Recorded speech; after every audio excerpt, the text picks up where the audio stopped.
Hello friends, welcome to Faris home food. இன்றைக்கி நம்ம வீடியோவில் பார்க்க போகிறது நூக்கல் குழம்பு தான் எப்படி செய்யலாம்னு சொல்லி தரப்போகிறேன்.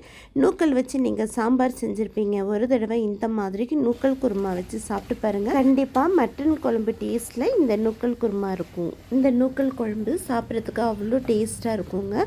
கறி குழம்பு சாப்பிட்ட ஒரு டேஸ்ட் இருக்கும். கண்டிப்பாக ஒரு தடவை இந்த மாதிரி நூக்கல் போட்டு குருமா செஞ்சு பாருங்கள். வாங்க இந்த டேஸ்டியான நூக்கல் குருமா எப்படி செய்யலான்னு பார்த்துடலாமா? வீடியோக்குள்ளே போய் பார்க்கலாம்.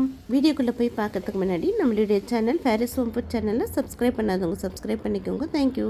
நான் இன்றைக்கி இங்கே நூக்கல் குழம்பு பண்ணுறதுக்கு 1/4 கிலோ நூக்கல் எடுத்திருக்கேன். நல்ல ஃப்ரெஷ்ஷான நூக்கல்லாம், இளம் நூக்கல்லாம் எடுத்துக்கோங்க. முத்தின நூக்கல்லாம் வேண்டாம். இப்போ மேலே இருக்கிற தூளெல்லாம் சீவிட்டு நல்லா வாஷ் பண்ணிவிட்டு இந்த மாதிரி பீஸாக கட் பண்ணிக்கோங்க. கொஞ்சம் பெருசாகவே கட் பண்ணிக்கோங்க, இல்லைன்னா குக்கரில் பண்ணும்போது கொழிஞ்சு போயிடும். இப்போ குக்கர் வச்சுக்கோங்க. கொஞ்சமாக எண்ணெய் ஊற்றிக்கலாம். எண்ணெய் சுடானதும் 1/2 டீஸ்பூன் சோம்பு போட்டுக்கலாம். 2 பிரியாணி இலையும் போட்டுக்கலாம். இப்போ இது கூடவே ஒரு துண்டு பட்டை, 3 கிராம்பு, 2 ஏலக்காய், கொஞ்சமாக கல்பாசி போட்டுக்கோங்க. நல்லா குருமா கம்மன்னு வாசனையாக இருக்கும். இப்போது பொடியை நறுக்கின பெரிய வெங்காயம் 1 போட்டுக்கலாம். இது கூடவே 2 பச்சை மிளகாவை கீரி போட்டுக்கோங்க. கொஞ்சம் கருவேப்பிலை இலையும் போட்டு வெங்காயத்தோட பச்சை வாசனை போகிற வரைக்கும் வதக்கிக்கோங்க. கோல்டன் கலரில் ஆகணும்னு அவசியம் இல்லை. இப்போ இது கூடவே 1 டீஸ்பூன் அளவுக்கு இஞ்சி பூண்டு பேஸ்ட்டும் போட்டுட்டு நல்லா வதக்கிக்கோங்க.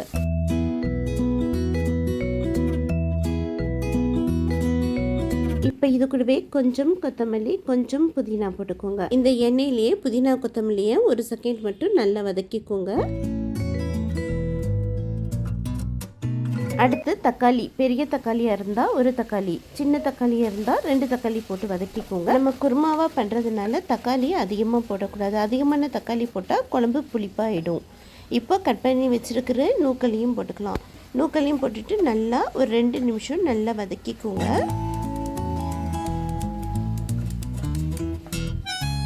இப்போது 1/4 டீஸ்பூன் மஞ்சள் தூள், 1 டீஸ்பூன் சக்தி மிளகாய் தூள், 1 டீஸ்பூன் வீட்டில் அரைச்ச குழம்பு மிளகாய் தூள், 1/2 டீஸ்பூன் கரம் மசாலா தூள், 1 டீஸ்பூன் உப்பு போட்டுக்கலாம்.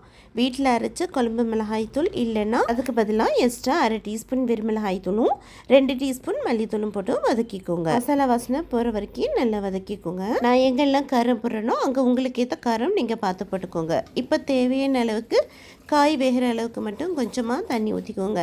தண்ணி ஊற்றிட்டு நல்லா மிக்ஸ் பண்ணி விட்டுக்கோங்க. இப்போ உப்பு காரம் எல்லாம் ஒரு தடவை செக் பண்ணிக்கோங்க. இப்போ மூடி போட்டு விட்டு ஒரு 5 நிமிஷம் அப்படியே வச்சுருங்க. காய் வேகிட்டும். அதுக்குள்ளே இதுக்கு ஒரு மசாலா ரெடி பண்ணணும். ஒரு மிக்ஸி ஜாரில் ஒரு கைப்பிடி தேங்காய், 1/2 டீஸ்பூன் சோம்பு, 1 டீஸ்பூன் கசகசா போட்டு நல்லா நைஸாக அரைச்சிட்டு வந்துடுங்க. இந்த மாதிரி இப்போது மூடி ஓப்பன் பண்ணி பார்க்கலாம். பாருங்க, மசாலா வாசனை எல்லாம் போயிடுச்சு. நீங்கள் நான்வெஜ்ஜாக இருந்தால் இதில் ஒரு 1/4 கிலோ மட்டன் எலும்பாக வாங்கி வேக வச்சு போட்டு செஞ்சு பாருங்கள், சூப்பராக இருக்கும்.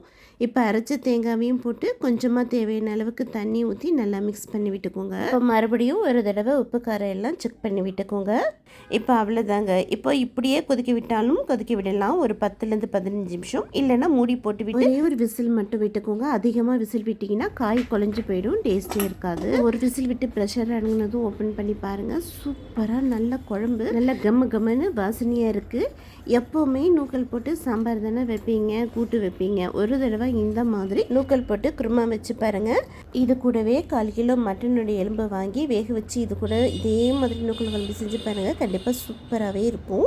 ஒரு தடவை மட்டும் ட்ரை பண்ணி பாருங்கள். நல்ல சூடான சாதத்தில் இந்த குழம்பு ஊற்றி சாப்பிட்டிங்கன்னா எக்ஸ்ட்ரா ஒரு பிளேட் கேட்டு வாங்கி சாப்பிடுவாங்க. அவ்வளோ சூப்பராக இருக்கும். ட்ரை பண்ணி பார்த்துட்டு எப்படி இருக்குன்னு கமெண்ட் பண்ணுங்கள். இந்த வீடியோ பிடிச்சா சப்ஸ்கிரைப் பண்ணிக்கோங்க. தேங்க்யூ ஃபார் வாட்சிங். பாய்.